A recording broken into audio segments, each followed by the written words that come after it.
It started subtly, a flicker on the monitor, a brief distortion in the sound. I dismissed it as usual PC quirks. My passion, perhaps bordering on obsession, was archiving old BSES files, particularly those related to forgotten online role-playing games. This specific game, Etherium Echoes of the Void, vanished in the late 90s, leaving behind only fragmented text files and whispered rumors of its unsettling, almost hypnotic effect on players. I found the remnants on a dusty stack of floppies at a garage sale. The data was corrupted, naturally, but I managed to piece together a partial client, a handful of character files, and a massive unlabeled data file simply called void.dat.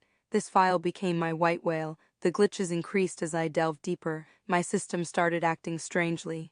Programs would launch without my input, the mouse cursor would jump erratically, and once the screen filled with static for a terrifying few seconds. I attributed it to the ancient unstable code I was wrestling with. I was wrong. One night, after hours of hacking at void.dat, I finally cracked it. It contained more game content, but corrupted. The text was fractured, riddled with symbols I didn't recognize, and the character descriptions were disturbingly vivid, detailing not just stats and skills, but personal fears and past traumas. I felt a creeping unease, a sense of violation, like I was reading something I shouldn't be. I decided to try and run the game again using the newly recovered data. It launched, but differently. The familiar menu screen was replaced by a single line of text: "Enter the void."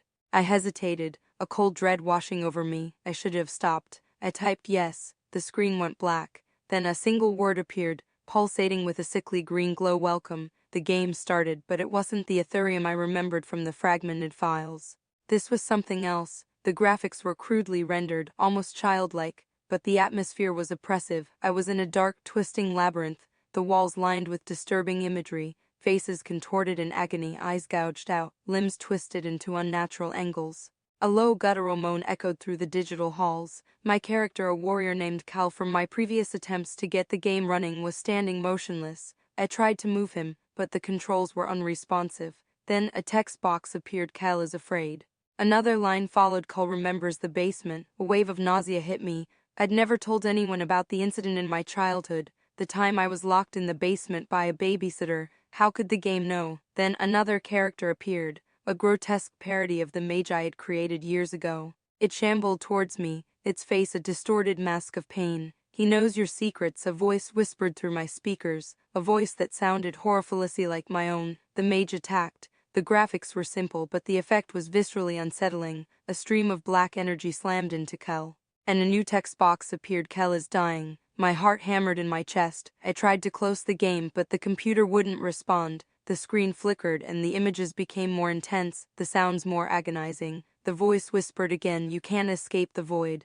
The final text box appeared: "Cal is gone." The game closed. My computer returned to normal. I sat there paralyzed with fear, the echo of that voice ringing in my ears. I deleted the files, reformatted the hard drive, and smashed the floppy disks into pieces. But it wasn't enough. I still see the images in my dreams. I still hear the whispers. And sometimes when I sit at my computer late at night, I see a single line of text appear on the screen: "Enter the void." I never type yes again, but I know someday I might not have a choice.